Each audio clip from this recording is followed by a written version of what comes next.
ก่อนนอนทำอะไรบ้างบนเตียงหัวเราะเลยค่ะมีอะไรอ่ะเห็นนะอ๋อ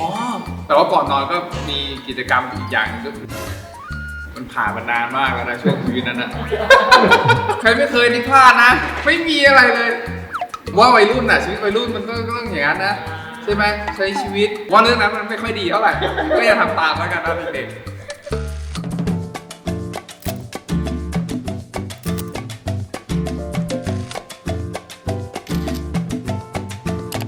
ยังไม่หายตื่นเต้นเลยสวัสดีครับสวัสดีครับทุกท่านครับผมพบกันอีกแล้วนะครับผมสำหรับ EP นี้ครับเราจะมาทำความรู้จักกับผมมากขึ้นนะครับด้วยคำถาม Q&A ครับผมเรามาลองทำความรู้จักกับผมดูครับมา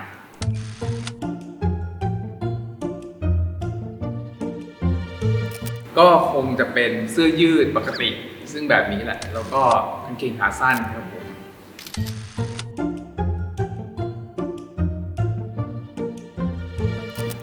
แต่ครับการทำงานของผมเนี่ยคือการไปถึงที่ปุ๊บแล้วเราก็เปลี่ยนชุดเพราะฉะนั้นเราก็ใส่อะไรที่มันง่ายถอดไวเพื่อที่จะไปเปลี่ยนเอาข้างหน้าอะไรเงี้ยครับ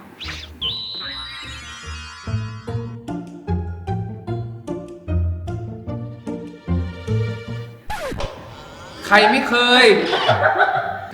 นี่พลาดนะเคยครับจริงๆเคยเป็นจริงๆแต่ว่าเป็นข้างเดียวแล้วมีวิธีไหมมันมีวิธีไหม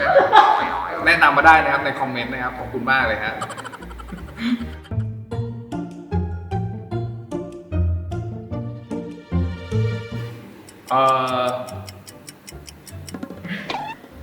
ชอบจมูกแล้วกันเพราะว่าก็หลายคนก็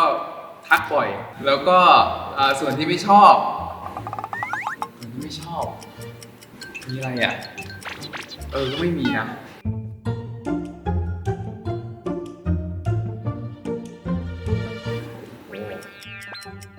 เห็นหลายคนเลยอ่ะเขาจะทำแบบเป็นปอยเขาเรียกว่าอะไรเป็นแบบไฮไลท์เป็นสีเทาอ่ะ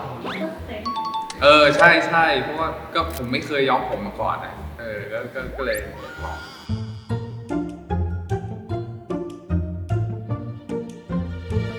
นี่แหละครับเนี่ยกำลังจะพยายามไว้เพราะว่าละครเรื่องต่อไปกำลังจะเปิดกล้องแล้วก็คาแรคเตอร์น่าจะเป็นเท่าที่มองเองนะ น่าจะเป็นหนุ่มยาวนิดหน่อย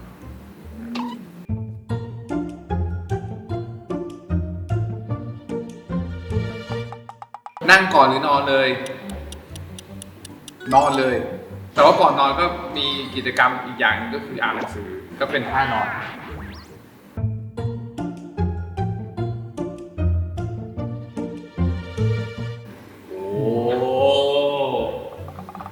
มันผ่านมานานมากแล้วนะช่วงชีวิตนั้นนะ เคยตื่นสายสุดแล้วกันสายสุดก็แบบบ่ายโมงอะไรอย่างเงี้ยครับนอนเช้าตื่นบ่ายก็ผมว่าวัยรุ่นน่ะชีวิตวัยรุ่นมันก็ต้องอย่างนั้นนะใช่ไหมใช้ชีวิตดูซีรีส์แล้วดูแบบคืออยากดูให้จบรู้ตัวอีกทีก็สว่างแล้วก็หลับมีซีรีส์อะไรแนะนำก็คอมเมนต์ได้นะ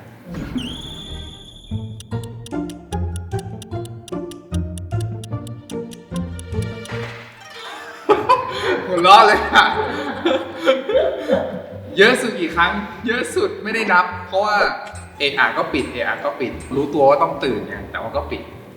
ไม่เคยนับเลยครับ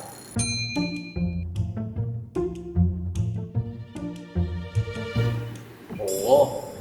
ก็น่าจะเป็นช่วงที่เคยที่บอกไปก็คือช่วงที่นั่นแหละดูซีรีส์แบบติดกันหนักๆนอนตี 5 6 โมง 7 โมงอะไรอย่างเงี้ยครับผมแล้วก็นั่นแหละตื่นบ่าย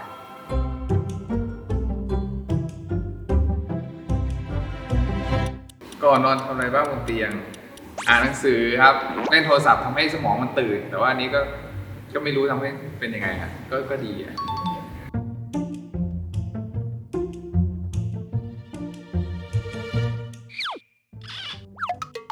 เป็นคนลืมตาก่อนแล้วก็ไม่ค่อยบิดขี้เกียจเลยนะรู้ว่าตื่นปุ๊บแล้วก็ลุกเลย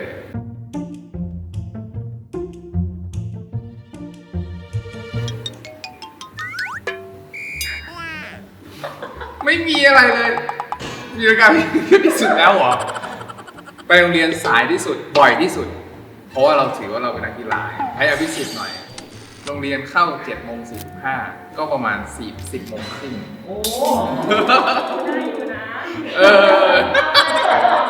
ว่าเรื่องนั้นมันไม่ค่อยดีเท่าไหร่ก็อย่าทำตามแล้วกันนะเด็กๆ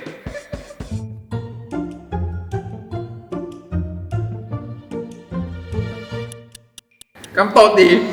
กำตดอะกำบ่อย ฮะ กำตดอะกำบ่อยกำไปแกล้งเพื่อนไง อันเนี้ยเราบอกไม่มีวีรกรรมเลย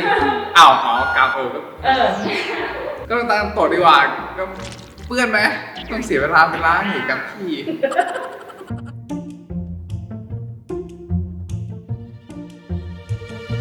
ฮีโร่ที่อยากเป็นไอรอนแมนครับ เพราะว่ารวยครับรถเยอะมากเรื่องนั้นไม่เลือกดิอุตส่าห์ไม่พูดแล้วนะ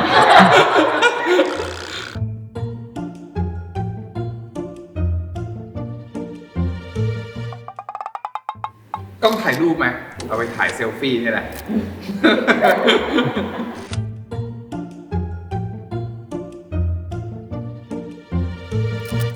ไปไหนดีนะ สนามบินนะไปขึ้นเครื่องบินไปต่างประเทศ บินไปต่างประเทศเลยอ่ะ ล่องหนไม่ได้หมายถึงวาร์ปปะล่องหนคือล่องหน ว่ะต้องไปเครื่องบินก่อน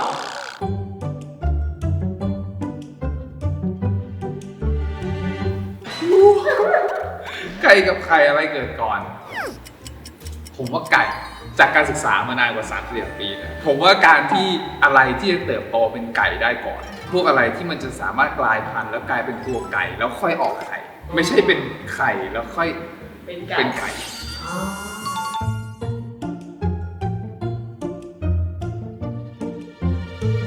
กอริลลาทุกหน้าอกตัวเองรู้สึกทุกครั้งเลยว่าตัวเองเป็นกอริลลาเวลาตัวเองเข้าฟิตเนสหรือว่าออกกำลังกายที่บ้าน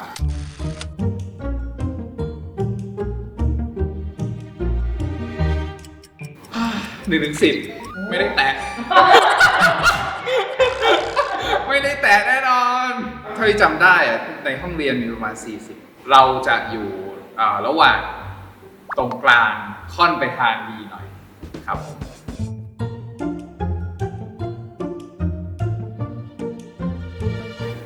คงเป็นเทรนเนอร์แล้วล่ะตัวเองเคยเป็นนักกีฬาไงเราก็แบบพอรู้อะไรบ้างเกี่ยวกับหลักวิทยาศาสตร์การกีฬาการโภชนาการอะไรอย่างเงี้ยนี่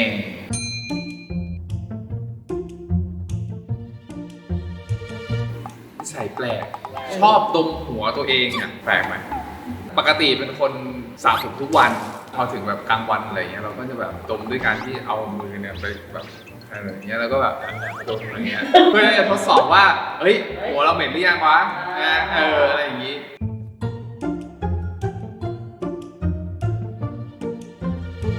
ตุ๊กแกชอบเจอเวลาอยู่ใกล้ๆอ่ะเวลาแบบเข้าห้องน้ำต่างจังหวัดอะไรเงี้ยปิดประตูแล้วอยู่ตรงเนี้ยใช่ไหมชอบเจอแล้วมันไม่โอเคตุ๊กแกครับ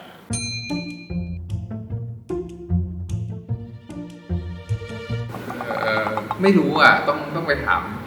คนอื่นต้องไปถามคลิปใช่เมื่อก่อนอ่ะไม่เลยนะก็คือเป็นคนที่ไม่ค่อยจำอะไรไม่ค่อยทำอะไรแบบอย่างนั้นให้แต่ว่าพอเรามีเขาแล้วเนี่ยมันกลับกลายเป็นว่าเราควร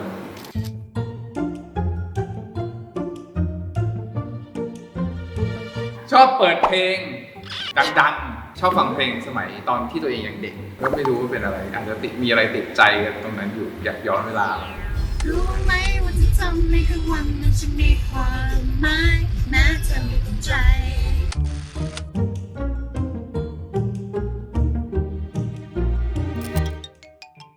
รถมันต้องเจ็บมาก่อนแล้วมันก็จะเจ็บต่อไปเรื่อยๆนะเมื่อก่อนตอนเด็กๆชอบรถอยากเป็นนักแข่งรถโตมาปุ๊บเราก็จะเข้าใจว่าการที่ได้มาเราต้องดูแลเขาให้ดีที่สุด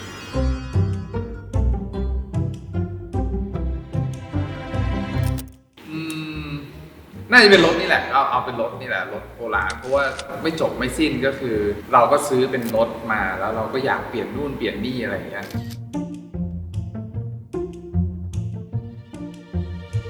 ไม่เคยแต่ดับเคย ดับบ่อยด้วยก็ไปดับที่ในโรงเรียนก็คือขนของไปให้น้องๆไงปุ๊บก็บ๊ายบายไปกันนะพี่จะไปเที่ยวต่อแล้วนะเจอกันบ๊ายบายครับบ๊ายบายครับ จริงๆแล้วอยู่ไกลอ่ะคืออยู่บนดอยอ่ะก็เลยต้องติดรถคุณครูคนนั้นอ่ะมาเอารถที่ลำปางทุกครั้งที่เวลารถมีปัญหาคืออยากรู้ว่าต้องไปซ่อมยังไงวะต้องไปดูตรงไหนก็ยังไม่รู้สักทีจนถึงอายุเท่านี้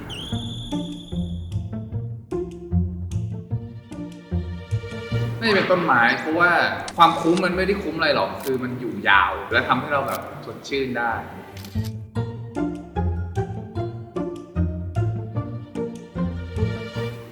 กินเลย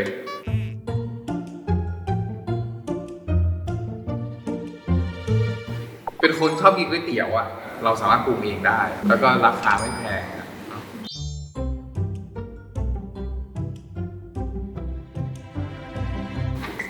หล่อชีวิตเลยเหรอ ใช่ เป็นซาชิมิอ่ะเราเคยไปเรือแล้วก็เราก็ไปตกปลาเราก็ตกปลาขึ้นมาแล้วก็ให้เขาล้างแล้วก็แล่ก็กินได้น่าจะเป็นอะไรที่ง่ายๆสิ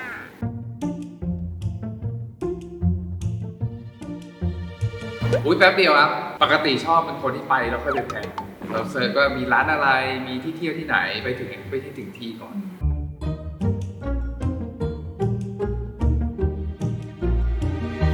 ญี่ปุ่นครับเมื่อวานเพิ่งเปิดดูพาสปอร์ตเล่มเก่าแล้วก็เปิดไปมีแต่สแตมป์เจแปนคือไปบ่อยมากอ่ะปีนึงแบบไม่ต่ำกว่า5 ครั้งอ่ะผมว่านะไปทีก็แบบนั่นแหละไปทำให้ตัวระเบิดแล้วก็กลับมา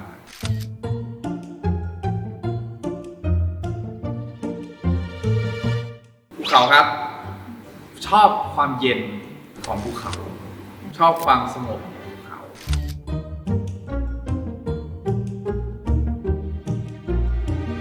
ชอบเที่ยวในประเทศหรือต่างประเทศชอบสลับกันครับก็จริงๆที่เที่ยวในประเทศเนี่ยเยอะมากที่ยังไม่ได้ไปนะแล้วก็บางทีมันก็ต้องมีช่วงที่มันปิดแล้วเราก็ไปไม่ได้ถูกไหมเราก็เลยต้องไปต่างประเทศ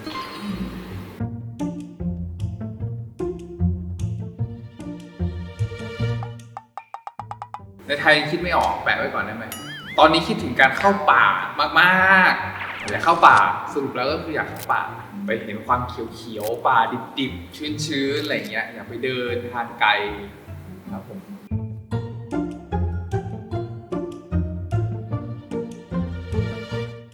ที่คิดว่าจะไปให้ได้เร็วๆนี้นะครับอยากไปโมโกจูเขาบอกว่าต้องใช้ระยะเวลา5 วันในการเดินทางเดินเท้านะไปด้วยกันไหม ไปด้วยกันไหมจ๊ะ ซึ่งไม่รู้ว่าเราเจออะไรบ้างพึ่งต่อยต่อแตนมดแมลงมีทุกอย่างเขาบอกแต่เขาบอกว่าสวยมาก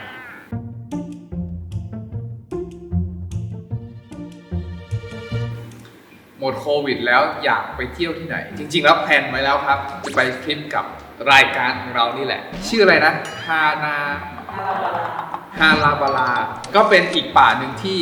อยู่ทางใต้ของประเทศไทยนะครับซึ่งก็เล็งๆดูแล้วน่าจะถูกจริตคืออยากไปใช้ชีวิตอยากไปเจอป่าชื้นป่าฝนอะไรเงี้ยเนาะเขียวๆต้องไปกับรายการที่ได้แน่นอนแล้วจะถ่ายมาฝากแน่นอนครับจบไปแล้วครับสำหรับ EP Q&A